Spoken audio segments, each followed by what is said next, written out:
Welcome to About Mansfield. It's your audio newspaper. I'm Steve Casillo, broadcasting from the Cellmark Studios, along with the About Mansfield news team. Colleen Daniels, she's out there in Studio West. This is the May 14th, 2025, 271st edition. Wow! Did we not just skip right past spring and vault into summer? Coming up, it's Mansfield News, Talk, and Information. And a little later in the episode, you will have a chance to win a $25 gift card to a Mansfield restaurant of your choice with our Mansfield Trivia Question, courtesy of Joe Jenkins Insurance. Let's take a look at the stories we're covering this week. Police chase ends in wrong way fatality crash. Making way for Costco? Let's talk about it in a moment with the mayor. Mansfield opens applications for new Public Art Advisory Committee. Nonprofit helps feed the kids this summer. Mansfield High Senior takes home Major Acting Award. And in sports, a win for baseball, yet a loss for softball. And in the talk segment, Steve concludes his talk in studio with first-time Boston Marathon runner Silvia Duncan. We are Mansfield's only source for news, talk, and information. This is About Mansfield. Hey there, it's Luke from Cool Hand Electric. Are you tired of dealing with plugs or lights that just won't cooperate? Well, don't fret. Give us a call. Worried about power outages or surges damaging your precious electronics? We've got you covered. Whether it's a whole house generator or surge protection, our solution-oriented Cool Hands are ready to tailor the perfect option that suits your needs and budget. At Cool Hand Electric, excellence is still cool. Cool Hand, Cool Hand, Cool Hand, where excellence is still cool. Are you ready to create unforgettable memories? Picture this, an enchanting event venue nestled amidst breathtaking landscapes with panoramic views right here in Mansfield.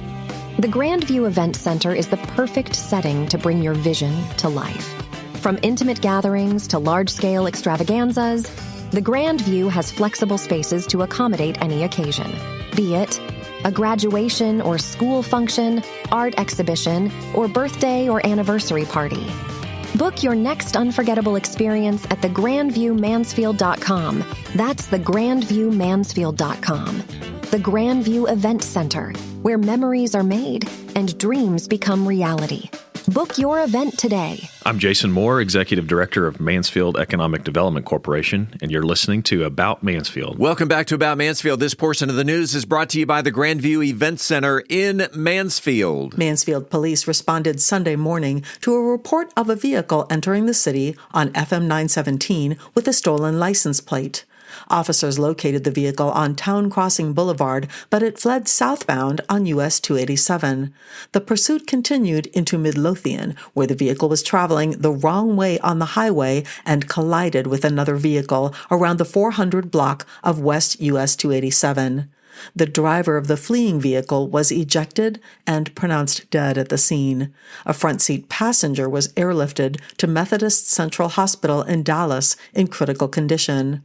Occupants of the second vehicle sustained non-life-threatening injuries and were taken to Methodist Mansfield Medical Center. Authorities confirmed the suspect vehicle had been reported stolen in Grand Prairie. Midlothian police are handling the crash investigation. The identities of those in the suspect vehicle have not yet been confirmed. The investigation remains ongoing. The Mansfield City Council held a regularly scheduled meeting on Monday evening. The following opinions, those of Michael Evans, may not necessarily reflect those of the Mansfield City Council. We call this a moment with the mayor, as we say. Welcome, Michael Evans, to the podcast. Top of the morning, sir. Yes, top of the morning. Let's start off by first saying congratulations on your reelection. Thank you very much. I appreciate the voters allowing me to serve 3 more years. There you go. Let's get into it. You did a swearing-in ceremony.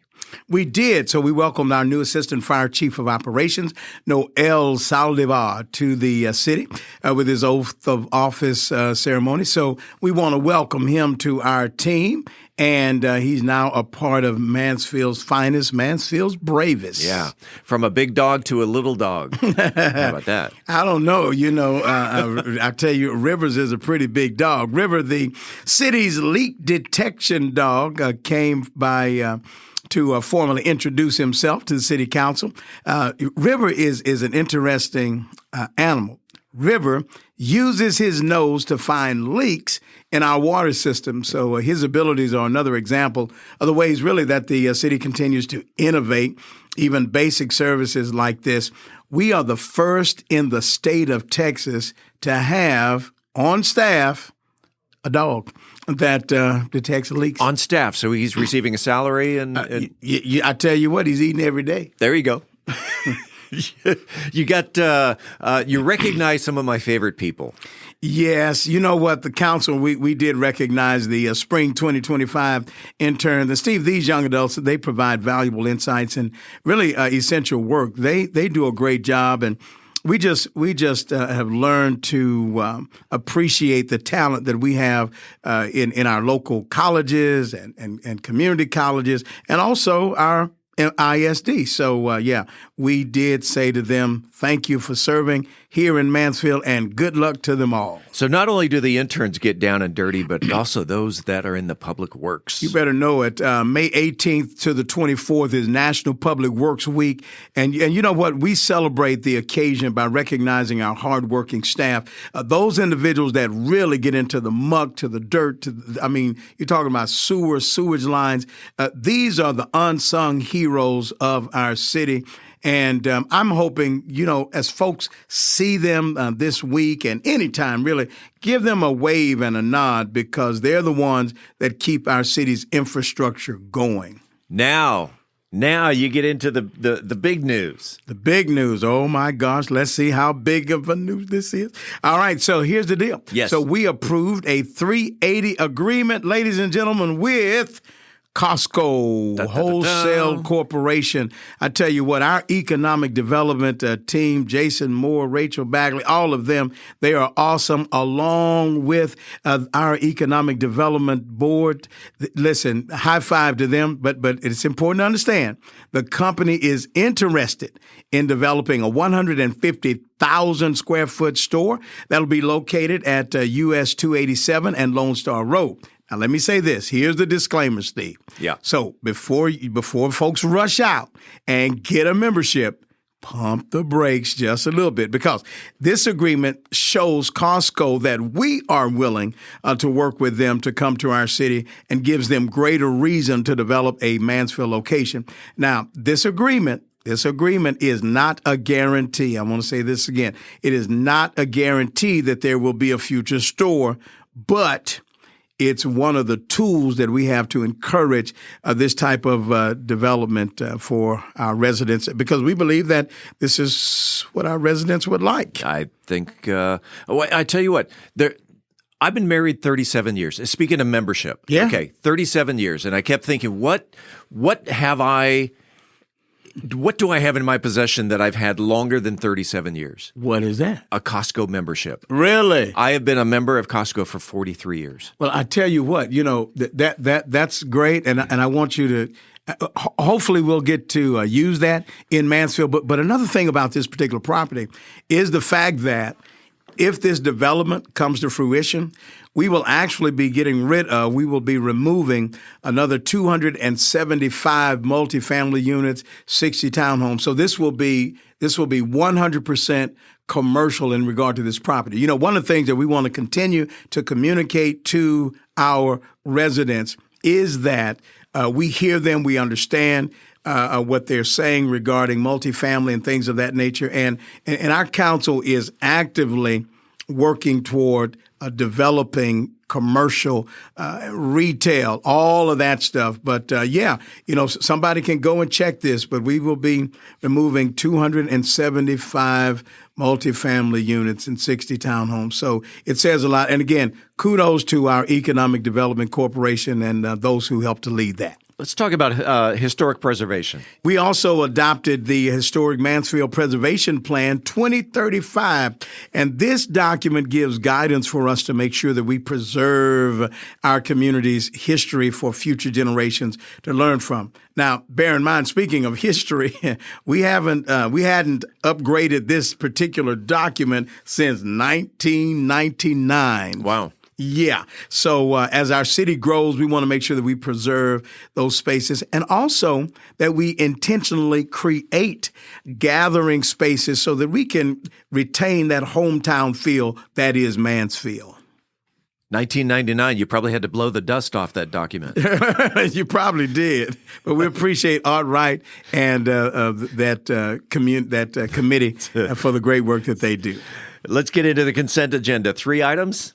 Yes, sir. We have 3 items. So the first one was the authorizing the Mansfield Police Department to apply for a catalytic converter grant worth $575,000 to purchase equipment to prevent and recover motor vehicle thefts, including the theft of catalytic converters. And listen, we had that problem at the church where people actually were stealing catalytic converters off of church vans, not just here, but throughout the community a few years ago. So, anybody who does that, well, I don't know what to say about you. It's also hit our family twice. So, it'll make you cry. Yep. All right. And authorizing the Mansfield Police Department to apply for a $963,000 grant from the Texas Department of Motor Vehicle Crime Prevention Authority to continue a multi-agency task force. And finally, City Council authorized staff to apply for a $75,000 grant for enhanced litter abatement services from the North Central Texas Council of Governments. And guess what, Steve? That was it. That was it. All of that, and you're wrapped up by 6:30. We did all of that, yes, sir. And we wrapped up at 6:30, and we look forward to seeing folks again soon. That is what we call a moment with the mayor. We do this every other week. When you're in session, you come in here. We talk about what happened at the city council meeting. Mr. Mayor, go forth. Prosper. Have a great day. We'll see you in a couple of weeks. You do the same, sir. And thank you again for allowing me to share what we do here in the great city of Mansfield, Texas. The City of Mansfield is now accepting applications for its newly formed Public Art Advisory Committee.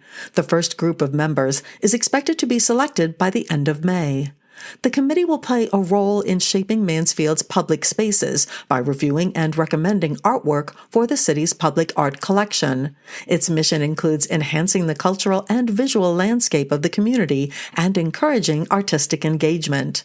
The committee will consist of 5 art professionals, such as artists, designers, or educators, and 2 community members. Members will serve 2-year terms and may serve up to 3 consecutive terms. Anyone serving on the committee will not be eligible to apply for public art projects during their term or for 1 year after. Meetings will be scheduled as needed when public art submissions are up for review. Applications are open now, and those with a background in visual arts or a passion for community art are encouraged to apply. For more information, contact Mansfield Parks and Recreation. When it comes to public school in Mansfield, the kids go to school, they are offered breakfast, they're offered lunch. In many cases, it's either free or reduced based on their income. But what happens during the summertime when there is no school? There's a program called Feed the Kids, and with us on the line is Susie Herman to talk about the program. Susie, welcome back to About Mansfield. Thank you. Tell me about Feed the Kids. First of all, how long has Feed the Kids been a program, and then how can people get involved? Well, Feed the Kids originally started in 2006 when MISD counselors and nurses came to Common Ground and said, hey, our kids who are on free and reduced breakfast and lunch during the school year get out for the summer, they don't have access to nutritious foods. And so they come back to school in the fall and they're not ready to learn. They're malnourished, sluggish, all that stuff. And I said, is there any way that you could help us? And so in 2006, we partnered with Kiwanis and we did a big blowout at the park and had, hamburgers and hot dogs and bounce houses, that sort of thing, and raised money for a week's worth of food. And that was called A Week Without Hunger. Then we decided that's not enough. We need to do the whole summer because there's like 12 weeks in there between the school letting out and school beginning again. So we start the official Feed the Kids for Summer in 2007. And that's how it all came out. And we provide 7 days of breakfast and lunch and snacks. Wow. And these are all kid-friendly food, meaning there's no stove or oven that has to be used. They're all pop-top, opening or just tearing it open. And the reason we do that is because a lot of these kids, their parents are out working. So they don't, the kids are at home with an older sibling watching or grandparents or someone watching them. And, we don't want them using an oven or a stove. Sure. You're talking 12 weeks, 7 days a week. How many kids are on the Feed the Kids program? Last summer, we provided food for about 12,000 kids. Wow. Yes. In 2007, we started with 2,000 kids, and it has just grown tremendously. And these are all within the MISD district, correct? Yes. And how it works is that we buy the food, or the food is given in kind by different organizations or churches or people. And we, every Wednesday at 10 a.m., we meet and we take the packaging off all these individual servings and stage them. It takes about an hour. And then at 6 p.m., we meet again and we bag all the food into these nice bags that Kiwanis provides us. Mm-hmm. And then we distribute to the different food pantries. Then throughout the week, parents or grandparents, whomever, can go to the food pantries to get their staples, and they can get a Feed the Kids bag for each of their children. Talk about the food pantries. Where are they located? Because they're throughout Mansfield. We have Bethlehem Baptist. We have Harvesting in Mansfield. Both of those are off Broad. Mm-hmm. We have St. Jude's. We have Lighthouse for the Nation. Pina, which is at First Methodist. Mansfield Mission. Community Action Partners, which is a little bit further up in Arlington. And then we provide right now 200 bags of food that go at Summit, where MISD does some kind of program there, and they hand out 200 bags of food there. When does the program start, and are you taking donations? Because I know that the Feed the Kids program, you mentioned you have to buy the food. Number one, when does the program start for the kids? Number two, do you take donations, monetary donations from our listeners to help pay for the food? Yes. The program starts May 21st, and that's a Wednesday. The kids get out of school that Thursday, so they will have access to food that first week of summer. And it runs through August 6th, and then our backpack program starts after Labor Day. Our program runs only on donations, whether it be monetary or in kind. Mm-hmm. And a lot of different organizations do food drives for us, or they just give monetarily. And you can go online to Common Ground Network in Mansfield and donate directly there monetarily.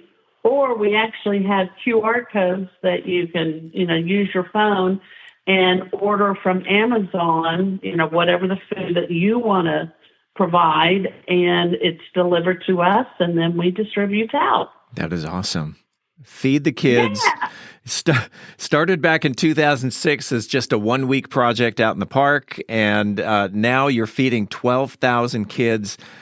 12 weeks times 7 days a week. That is an amazing, amazing feat that y'all are doing. Is there anything that that our listeners should know to conclude this? Is there a website, or is there any way to contact Common Ground? Yes, you can get online and go to Common Ground Mansfield. Make sure it's the Mansfield one, because there's many different Common Grounds. You can find out all about our programs. You can donate right there through PayPal. We love to have volunteers. We've had babies in slings to people of a certain age come and volunteer. Everyone is welcome. There's always a spot for someone. We have Girl Scout, Boy Scout troops coming, different organizations that want to come and just be of service. Everybody is welcome.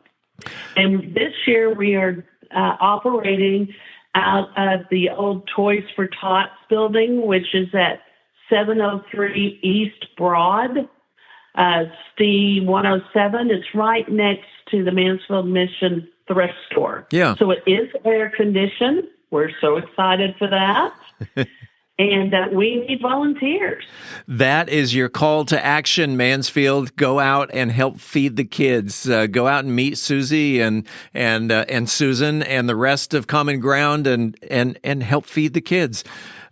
Susie Herman, I appreciate it. Again, gosh, what a great thing you're doing for the kids. Oh, thank you. I appreciate you letting me get on here and talk about something I'm very passionate about. And finally, we'd like to say congratulations to Mansfield High senior Tony True for winning Best Performance by a Lead Actor in a Play Thursday night at the 2025 Betty Buckley Awards at Casa Mañana.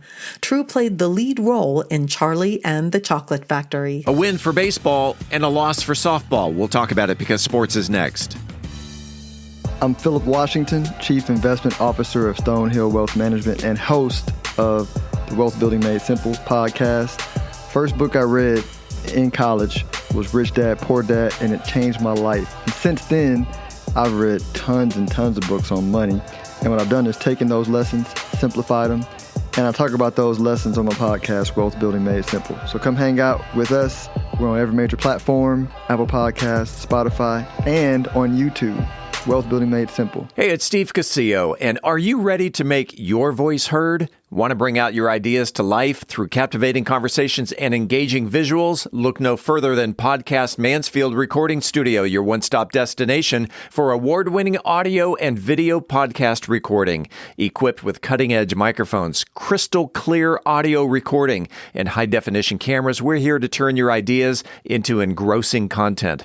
But it's not just about the equipment. We're dedicated to bringing out the best in your content. Whether you're a seasoned pro or just starting out, we're here to elevate your podcasting game. We'll even help you with intro music, transitions, voiceover, and that professional polish that sets your podcast apart. So whether you're into interviews, storytelling, or simply sharing your expertise, Podcast Mansfield can help bring your podcasting dreams to life. Visit podcastmansfield.com. Podcast Mansfield, where creating your podcast masterpiece has never been easier.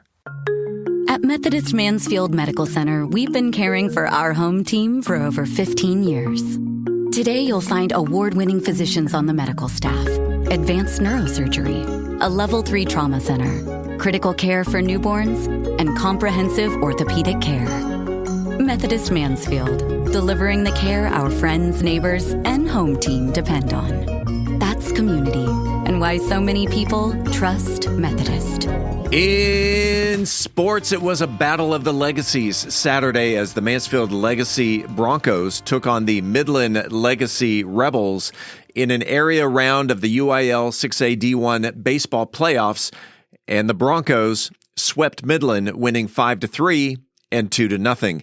Let's check out with Game 1. Catcher Saxton Turnbaugh hit 2 doubles and a triple with 4 RBIs to lead the Broncos. Sophomore Jake Jenkins threw 5 innings, allowing 3 runs and struck out 6. Senior Lincoln Schroeder pitched the last 2 innings, allowing 2 hits, no runs, and struck out 3 to pick up the 5-3 win.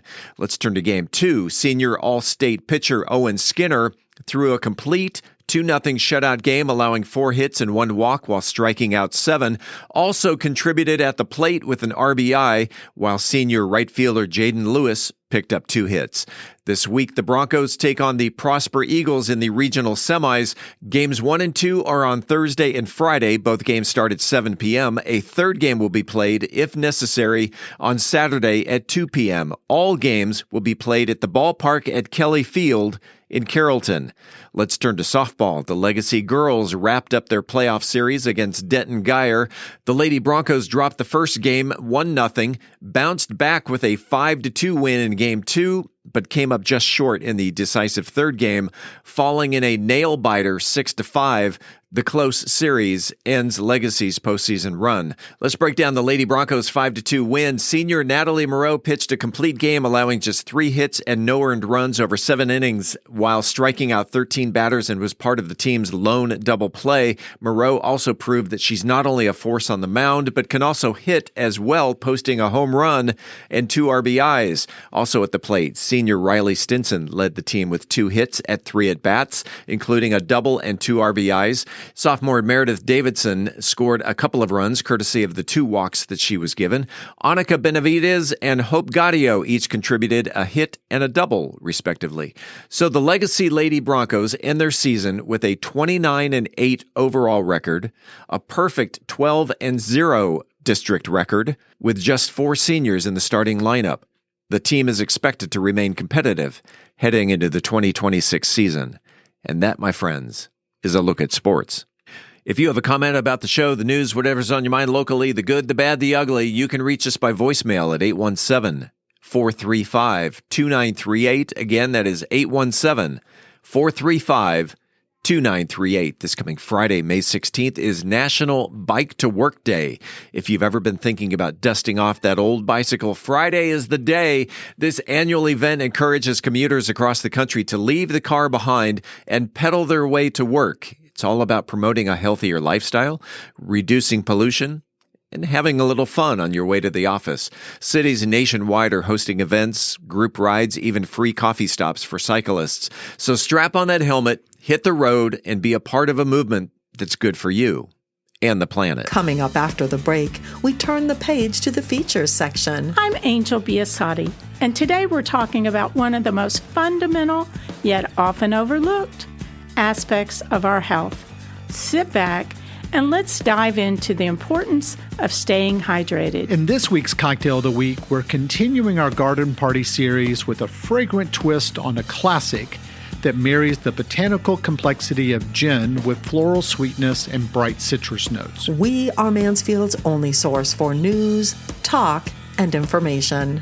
I'm Colleen Daniel, and this is About Mansfield. This portion of the news was brought to you by the Grandview Event Venue in Mansfield. Hey there, it's Luke from Cool Hand Electric. Are you tired of dealing with plugs or lights that just won't cooperate? Well, don't fret. Give us a call. Worried about power outages or surges damaging your precious electronics? We've got you covered. Whether it's a whole house generator or surge protection, our solution-oriented Cool Hands are ready to tailor the perfect option that suits your needs and budget. At Cool Hand Electric, excellence is still cool. Cool hand, cool hand, cool hand, where excellence is still cool.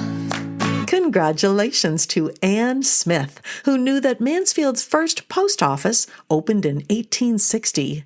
Incidentally, our city's co-founder, Julian Field, was appointed as the first Postmaster General in Mansfield. When we come back, this week's trivia question. I'm Colleen Daniel, and this is About Mansfield. Hi, this is Joe Jenkins with Joe Jenkins Farmers Insurance, specializing in auto, home, commercial, and life insurance. I was born and raised here in Mansfield, Texas. We're active in the community, and Mansfield's a town we really care about. Our office has over 30 years' experience in the insurance industry, and we're passionate about what we do and about customer service. For a free quote, please visit our website at joejenkinsinsurance.com or give us a call at 817-472-6058. Once again, that website is joejenkinsinsurance.com. It is time right now for the highly coveted, wildly popular About Mansfield Trivia Question. If you are the first person to email the correct answer to trivia@aboutmansfield.com, you will receive a $25 gift card to a Mansfield restaurant of your choice, brought to you by Joe Jenkins Insurance. Whether you're looking for homeowners, auto, commercial, or any other type of insurance, Joe has helped Mansfield area residents understand the insurance coverage that best fit their needs since 2010. You can find him on the internet at joejenkinsinsurance.com. I've mentioned this before. I'll mention it again. Not everyone wins on a Wednesday, so if you're listening on Thursday, Friday, or whenever, give it a shot. You may be taking home a $25 restaurant gift card. Colleen, educate me. Well, Steve, the Mansfield Independent School District not only has a collection of elementary, intermediate, middle, and high schools, but also pre-K, STEM, fine arts, and career and technology academies, as well as an alternative education center and an early college high school. This week's trivia question is, all totaled, how many schools are there within the MISD organization? Email your answer to trivia@aboutmansfield.com. Again, all totaled, how many schools are there within the MISD organization? Good luck, and thanks to Joe Jenkins Insurance for the gift card. Hi, this is Mansfield ISD Superintendent Dr. Kimberly Cantu, and you're listening to About Mansfield. Welcome back to About Mansfield, your audio newspaper. Let's open up the features section. Angel Biasatti is here with information on the importance of staying hydrated in Methodist Mansfield News to Know. Angel? We all know that drinking water is essential, but how often do we stop and think about just how much of an impact it has on our health? Our bodies are made up about 60% water, and every single system in our body depends on it. Water supports everything from regulating your body temperature to helping your joints move smoothly. Without enough water, your body can't function at its best. So why is it so important? Let's break it down. First, water provides energy and focus. How many of us have reached for a cup of coffee or an energy drink when we feel sluggish? What if the solution was as simple as drinking more water? When we're dehydrated, our energy levels drop, and our ability to focus becomes a lot harder. Hydration helps keep our brain sharp and our energy levels steady throughout the day, making it easier to concentrate and stay productive. Let's talk about your digestive health. Drinking water is key for digestion and detoxification. Water helps keep your digestive system running smoothly and prevents constipation. It also flushes out toxins, helping to keep our kidneys and liver functioning properly. When you're hydrated, your body is better at getting rid of water, which in turn supports your overall health. Hydration is great for our skin, too. If you're someone who struggles with dry skin or breakouts, you might want to try increasing your water intake. Hydrated skin is healthier, brighter, and more elastic. So not only will you look better, you'll feel better too. Keeping your skin well hydrated can help with dryness, acne, and other skin issues. And here's something we all love to hear. Drinking water can help with weight loss. I know it sounds too good to be true, but it's real. Drinking water before meals can help you feel fuller, which means you're less likely to overeat. And staying hydrated can actually speed up your metabolism, so your body can burn calories more efficiently. So if you're trying to shed a few pounds, drinking more water is a simple and effective way to support that goal. Another major benefit of hydration is temperature regulation. When we're hydrated, our bodies are much better at regulating temperature, especially during physical activity or hot weather. Water helps keep our body cool, preventing overheating, and helping us stay comfortable, whether we're working out or just spending time outdoors. So how much water should we drink each day? A good rule of thumb is 8 by 8. That's 8 ounces of glasses of water, or about 2 liters, which is roughly half a gallon. This is a simple goal that most people can aim for. However, your needs might vary depending on your activity level, the weather, or your health. So it's important to listen to our body. If you're thirsty, drink. And if you're active or in hot climate, you may need to drink more. Now you might be wondering, How do I remember to drink enough water? Well, here are a few tips to help you stay hydrated. Carry a reusable water bottle with you everywhere. Drink a glass of water when you wake up in the morning and before every meal. If plain water feels boring, try infusing it with fruits, herbs, or cucumber for added flavor. And a great one, swap sugary sodas or juices for water.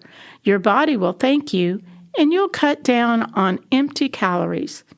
So to wrap things up, drinking water is truly the best thing you can do for your body. It supports your energy, digestion, skin health, metabolism, and so much more. By staying hydrated, you're helping your body function at its best. And remember, the next time you're thirsty, don't reach for a sugary drink. Go for a refreshing glass of water instead. Your body will thank you. Stay healthy, stay hydrated, and we'll see you next time.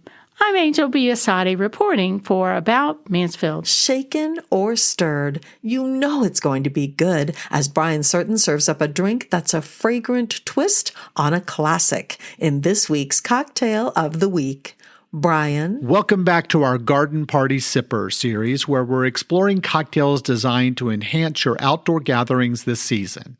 Today's feature is the Lavender Lemon Collins, a fragrant variation on the traditional Tom Collins that brings together the herbal notes of gin, the delicate perfume of lavender, and the bright acidity of fresh lemon, and finally the effervescence of soda water. Let's talk about what makes this cocktail special, the ingredients. Gin, 2 ounces. I recommend using a London dry gin like Tanqueray for this cocktail. The gin has pronounced juniper and botanical notes that stand up beautifully to the lavender.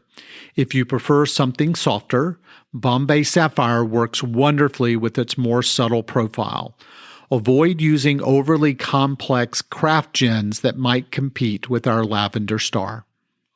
The lavender syrup, you can use 3/4 of an ounce. This is our key flavoring agent. You can purchase commercial lavender syrup from brands like Monin or Torani, but I prefer homemade. To make your own, combine 1 cup of water with 1 cup of granulated sugar in a saucepan, much like a simple syrup, actually exactly like a simple syrup. But this time you're going to add 3 tablespoons of a dried culinary lavender buds or 4 to 5 sprigs of fresh lavender. Remember to bring to a gentle simmer, stirring until the sugar dissolves. Then remove from heat, cover, and let steep for about 30 minutes. Then strain through a fine mesh sieve, cool completely, and refrigerate in an airtight container for up to 2 weeks. Fresh lemon juice, 1 ounce. Always use freshly squeezed juice. The bottle stuff simply doesn't do. 1 medium lemon typically yields about 1.5 ounces of juice, so you'll need approximately 1 lemon per cocktail. The juice should be bright and vibrant, providing the perfect acidic balance to the sweet lavender notes. Soda water, 3 to 4 ounces. Use a quality soda water with fine bubbles, much like Q mixers. The carbonation should be lively but not overwhelming, ensuring it be well chilled before using. Fresh lavender sprigs for garnish. If fresh lavender isn't available, a lemon wheel and a few small edible flowers make a beautiful alternative. Ice, lots and lots of ice, both for mixing and for serving. If possible, use large clear ice cubes for serving if possible. They melt more slowly and they look more elegant in the glass. Step by step. First, we're going to begin with your glassware. You want to use a Collins glass, which is tall and narrow, typically holding 10 to 12 ounces. If you don't have a Collins glass, any highball glass will work in a pinch. Chill the glass in the freezer for about 5 minutes before starting preparation. Then you're going to add 2 ounces of your chosen gin to a cocktail shaker. You're going to pour the 3/4 of an ounce of lavender syrup. The syrup should be coating the back of a spoon when properly made, not too thin, not too thick. Then you're going to add 1 ounce of freshly squeezed lemon juice. Then fill the shaker 2/3 full of ice cubes. Seal the shaker tightly and shake vigorously for about 15 seconds or until the outside of the shaker becomes frosty and cold to the touch. This proper dilution and chilling are crucial for balance. Then remove your Collins glass from the freezer, fill it with fresh ice, preferably larger cubes that melt more slowly. Then double strain the cocktail into the prepared glass using both a Hawthorne strainer, the one with the spring, and a fine mesh strainer to catch any small ice chips or lavender particles. Then slowly top with 3 to 4 ounces of chilled soda water. Pour gently down the sides of the glass to preserve as much of the carbonation as possible. For the garnish, take a fresh lavender sprig and gently slap it between your palms once to release the essential oils, and then place it decoratively in the glass, allowing the purple buds to rise above the rim. If desired, add a thin wheel of lemon and carefully sliced from the center of the fruit for the most attractive presentation. Then optionally, you can provide a stir stick or a long spoon for guests to gently mix the drink before sipping. The lavender Collins is best enjoyed in the early afternoon when the sun is high and the fragrance of the lavender can be truly appreciated. Serve it alongside light appetizers like a goat cheese crostini or cucumber canapes. If you're hosting a garden party, consider setting up a Collins station with the base mixture pre-batched. The gin, the lavender syrup, and the lemon juice in a pretty glass pitcher, and then guests can pour over ice and add their own soda water and garnishes, allowing them to customize the strength to their preference. For guests who prefer a non-alcoholic option, replace the gin with additional soda water and a dash of lavender bitters to maintain the complexity. The Lavender Lemon Collins captures the essence of spring with every sip. The botanical notes of the gin complemented by the smoothing aroma of the lavender and brightened by fresh lemon. It's sophisticated yet approachable when making the perfect combination for afternoon gatherings as we move deeper into the garden party series. Until next week, as always, I'm open to hear your take and your input. You can reach me at brian@bourbongospel.com. And until next week, as Mark Twain said, too much of anything is bad, but too much whiskey is barely enough. Reporting for the About Mansfield podcast, I'm Brian Certain. We're back in 60 seconds with the conclusion of Steve's interview with first-time Boston Marathon runner Silvia Duncan. Imagine a city where innovation knows no bounds, where dreams take flight, and the future unfolds before your very eyes. Welcome to Mansfield, a beacon of growth and a testament to vision. In the heart of Mansfield, a remarkable transformation is underway. But it's not just about the physical landscape. It's about the spirit that drives us forward. A spirit of collaboration that bridges cultures, a spirit of entrepreneurship that fuels prosperity, and a spirit of community that binds us as one.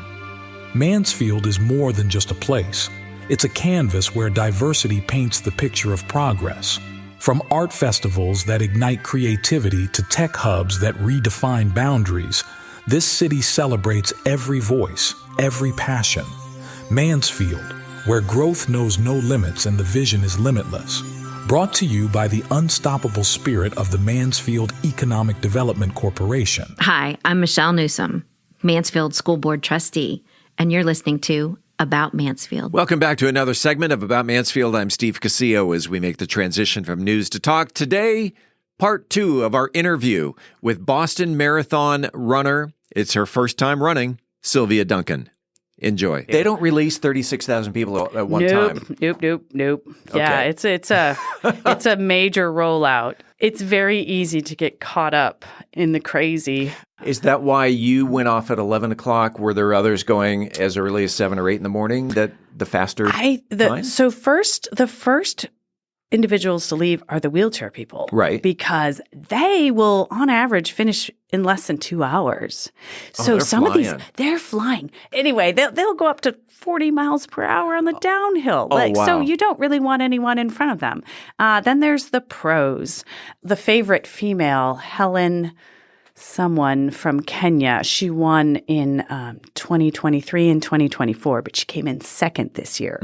So one of her countrymen. Helen's slowing down. Helen, yeah. Well, it was only by a few seconds that her countryman Sharon beat her.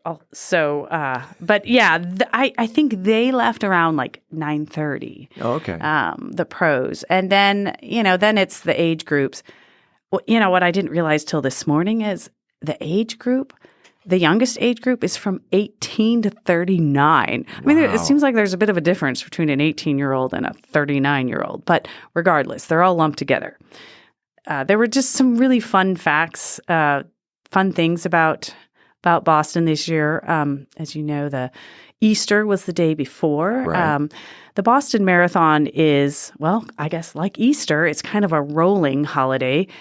It's not always the same date. But it is always the third Monday of April. Yeah. And it is Patriot Day. And in case you're looking for like maybe a trivia question, I won't give it away, but there are only 6 states that celebrate Patriot Day. And it is, I'll give the listeners a hint. It is not necessarily what you think.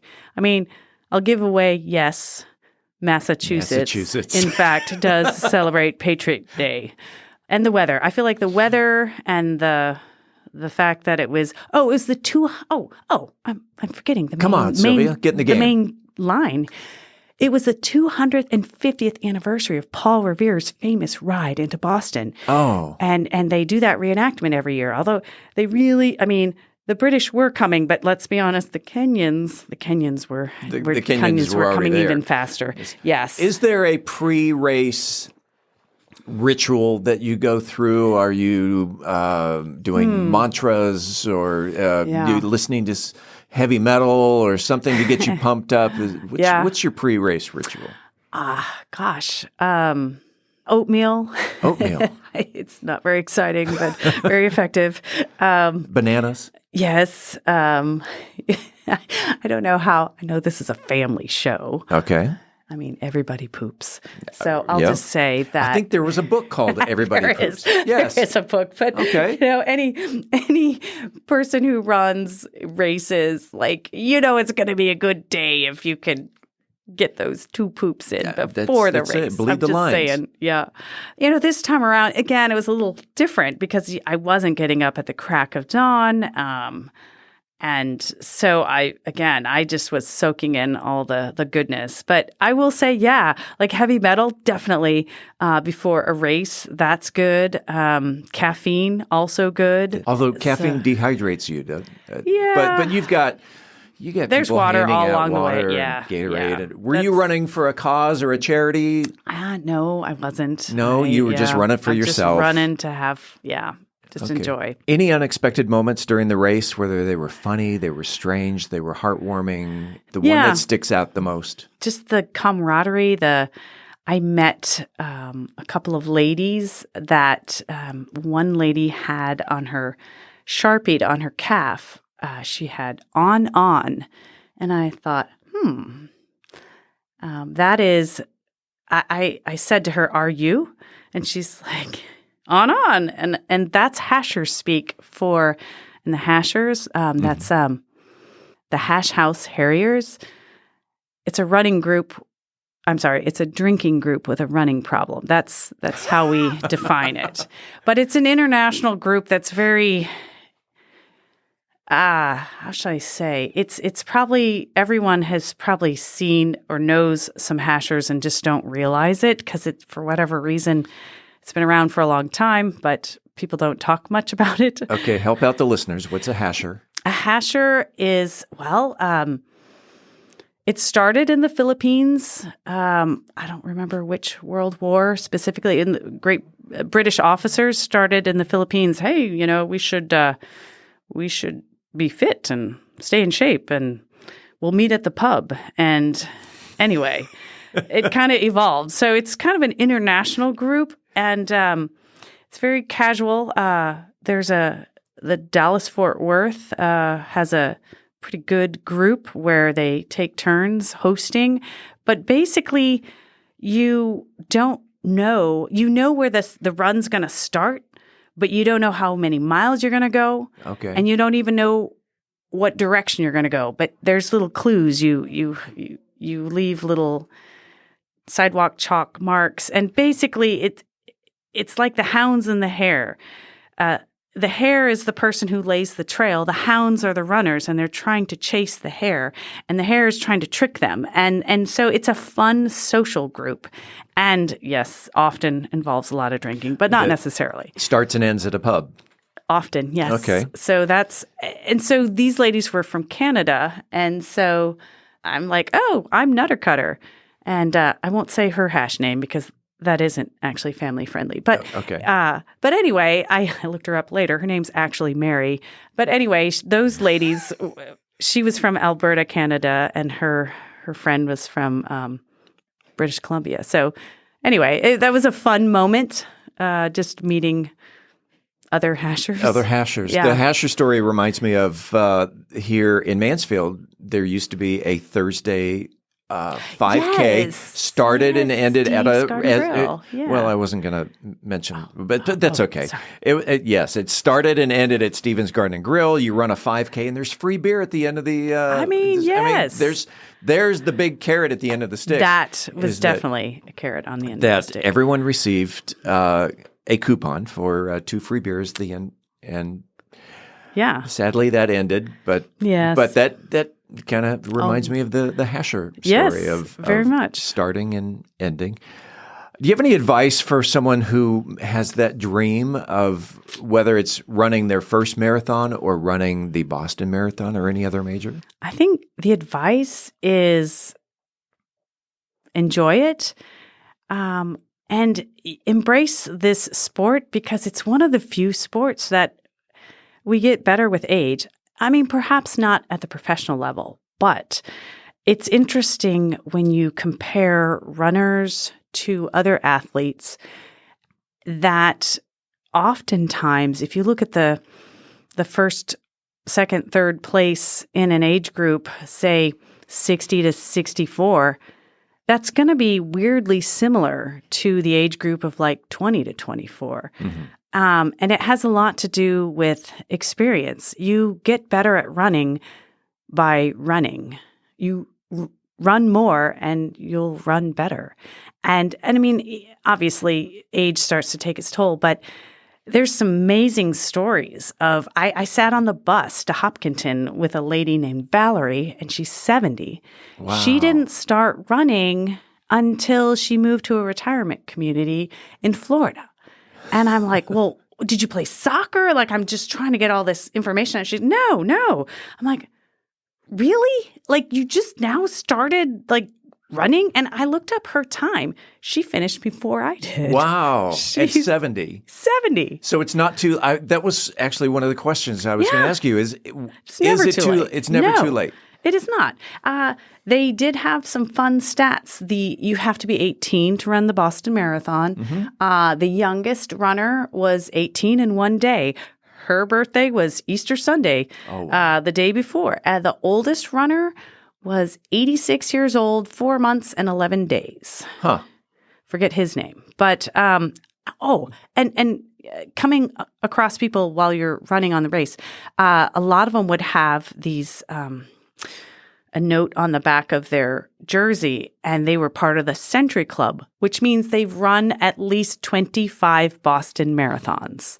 That was just, and I need to look and see if this gentleman finished, but there's a man who's had a streak of 55 consecutive Boston marathons, which he has to be now in his mid-70s if he started when he was 18. Right. Like, that's mind-blowing. Like, he wasn't sick one of those years. Like, what? So anyway, that's amazing. Talk about the experience of crossing the finish line. I was sad to have it end. I guess there's maybe an addiction situation going on here. There's not another 5 miles to go? Actually, there kind of is because you're in this gauntlet, and the security is wicked high. Sure. And because I don't know if people remember, but like there was the Boston bombing was not 23. Yeah, that's 12 years prior. Right. But yeah, it was just so euphoric. It was so fun. But yes, you did actually have a ways to go. You can pick up your drop bag if you have one. And even the start line, like we were kind of walking towards it. It was probably more like 28 miles, honestly.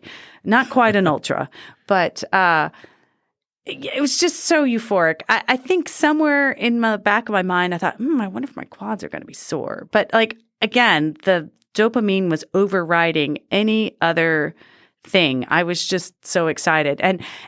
And weirdly enough, I was able to see my bestie Michelle in the crowd. Yeah. She got everyone around her to scream my name all at the same time, and I looked right at her, and she had this little pink beanie cap on, and it was just amazing. It was really, really just wonderful. If invited back, would you do another Boston? Oh, God, yeah. I think, it's scary because it was so perfect. I don't know. I don't know. Like, that's a tough question because I had the perfect Boston Marathon. Yeah. I don't know. It's so scary. then, because I was thinking, do you run another Boston or do you save for New York, Sydney? Possibly. Or the other the majors?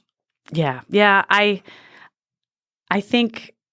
if I would get a qualifying time good enough for New York City, I would do that. I like running in New York. Well, New York is such a wonderful city anyway. It is. So I think you get there a week early and go see a couple shows, and then you run the marathon and you stay for another week and go see some more shows. And yes, I agree with that 100%. Boston, though. Boston is an amazing city, too. I mean, it's such – I mean,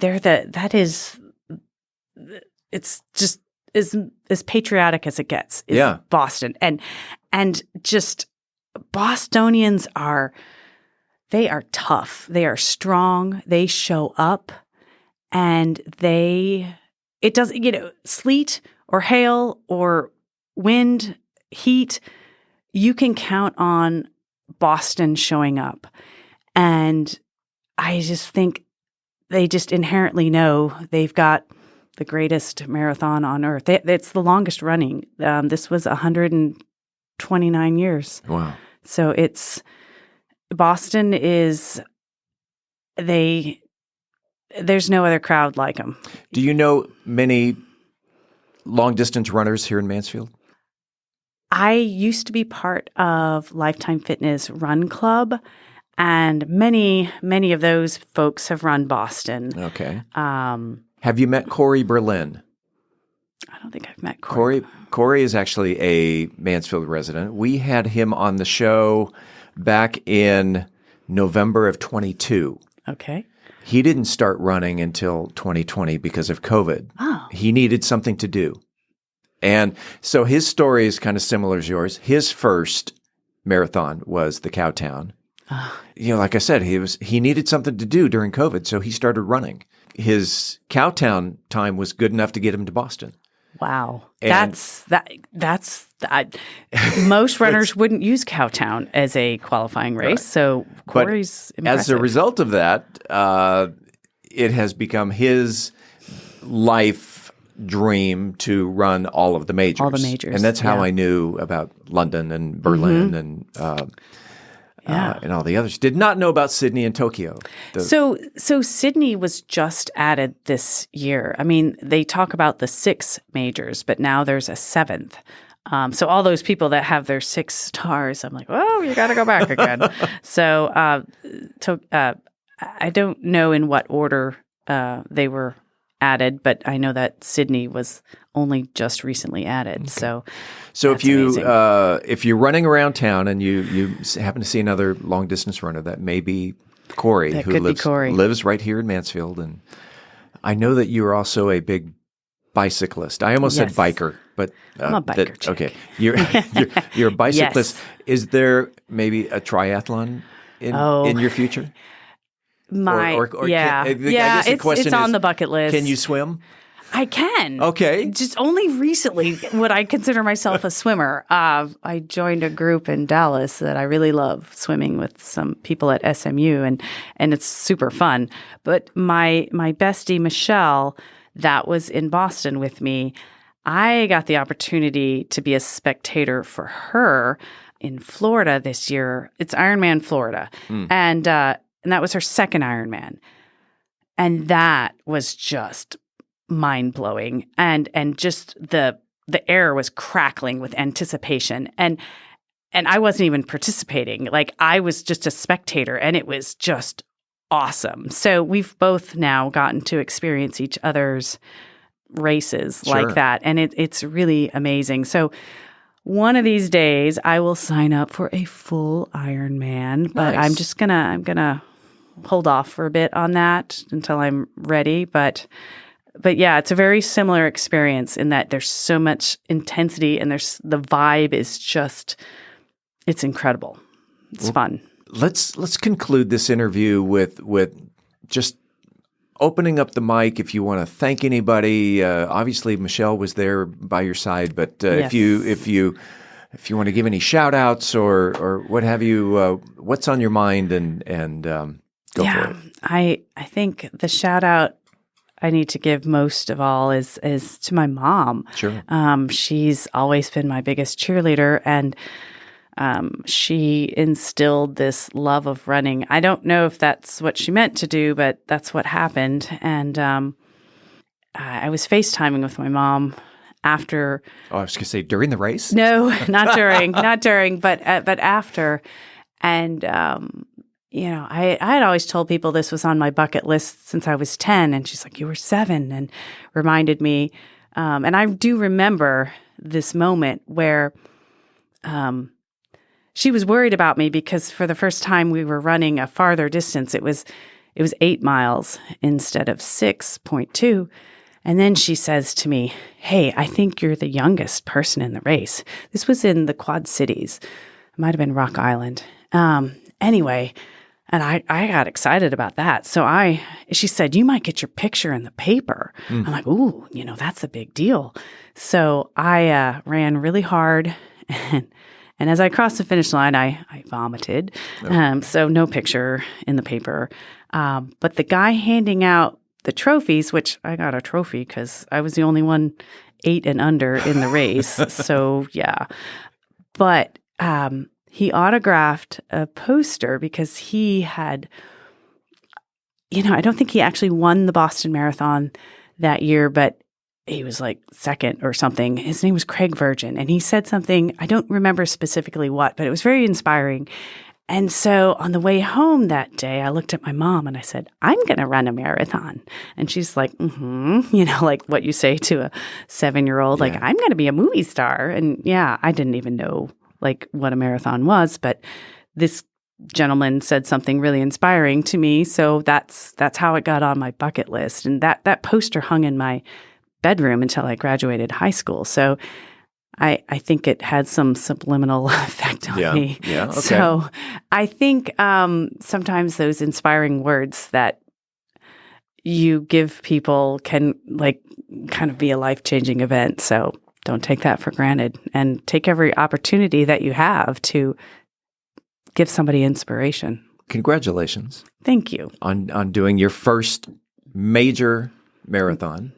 Yes. We look forward to seeing our own, Mansfield's very own Silvia Duncan at another major. Yes. And then you come back here, you tell us about it again.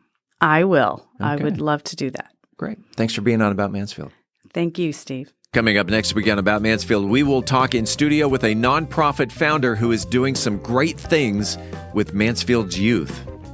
In the meantime, this is the place where you will hear the latest Mansfield news, talk, and information. Until then, don't forget to like, follow, subscribe, engage, connect, amplify. You know the deal. Support this podcast if you haven't already so you never miss an episode. It's free and it's easy. Head on over to our website, aboutmansfield.com. Enter your email address right there on the homepage. We will never, ever, ever, ever, ever send you any spam. That's my promise to you. About Mansfield is recorded at Podcast Mansfield Recording Studio. Hosts Steve Casillo and Colleen Daniel. Moment with the Mayor feature, Michael Evans. Methodist Mansfield News to Know, Angel Biasatti.